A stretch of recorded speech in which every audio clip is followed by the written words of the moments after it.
Okay guys, so let's talk about yung array natin, no? So sa array kasi, meron tayong tinatawag na index and then yung mismong value. So we all know na kapag sa computer guys, is we use yung tinatawag natin na RAM or yung sinasabi natin na random access memory. Yun yung stick na mahaba sa computer nyo. So lahat ng mga ginagawa natin ay nasi-save dito sa tinatawag natin na RAM. So yung RAM, meron siyang mga tinatawag na index. So yung index guys is it's always start sa zero. Okay? So think of it like an address, temporary address.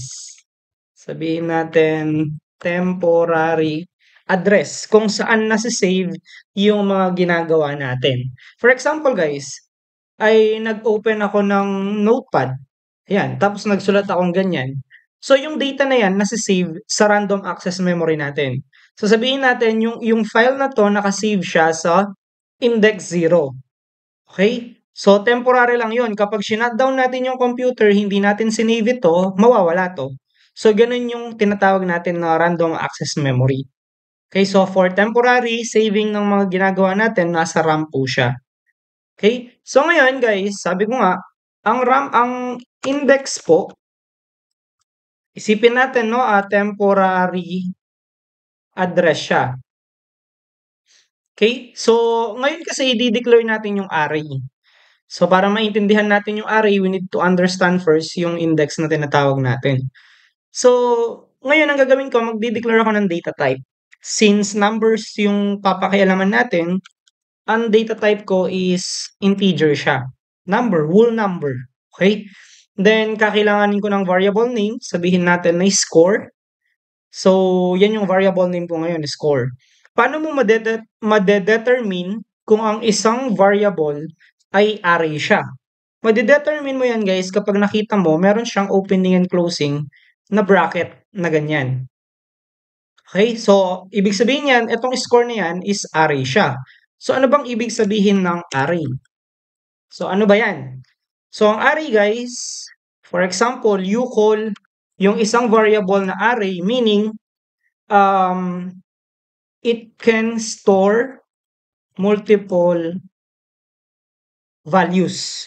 So when we say multiple values guys, ibig sabihin one or two or more na value.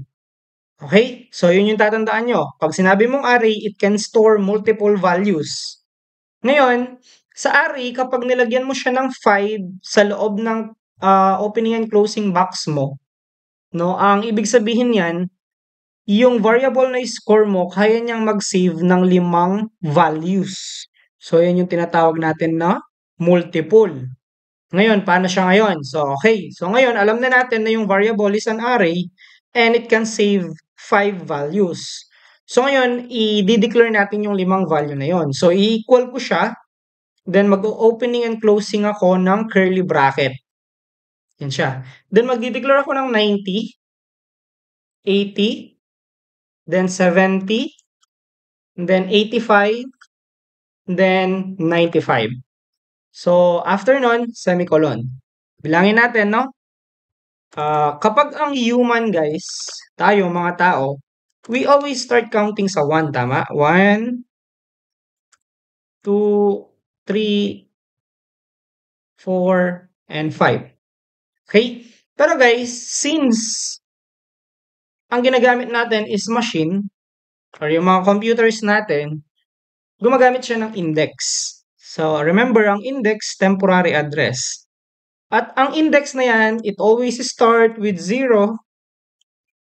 Yan, it always start with 0, 1, 2, 3, 4. Okay? So, una guys, 5 value. So, ayan siya.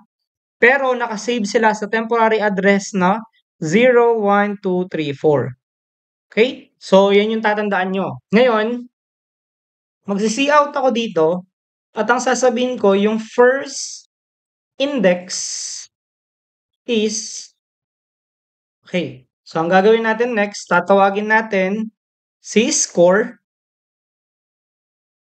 Okay, tatawagin mo si score at tawagin natin si index 0.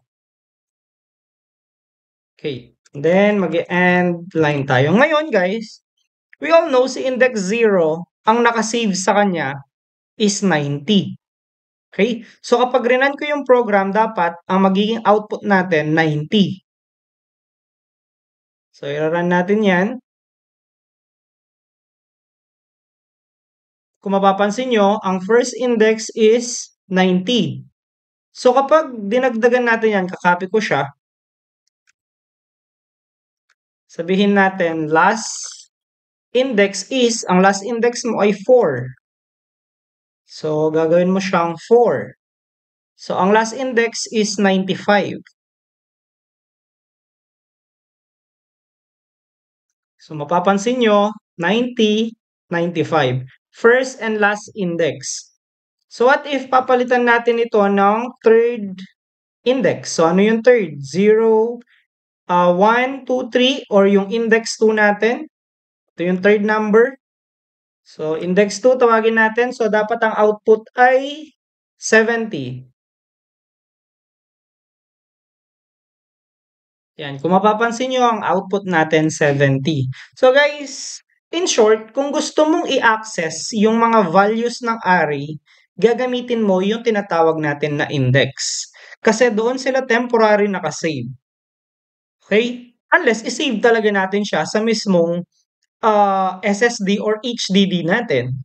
No, yung permanent na mga storage natin. Pero in this case, gumagamit po tayo ng ganyan. Okay, so sir, what if ilagay niya index 5? Ano kaya mangyayari nun? So, sabihin natin unknown index. So, ilalagay mo 5. So, remember, wala kang index 5, guys. Kasi, you start counting sa address ng 0 at hanggang 4 lang siya. Pero nilagay mo 5. Tignan natin kung ano yung makukuha natin na data. Mapapansin nyo, 0 siya.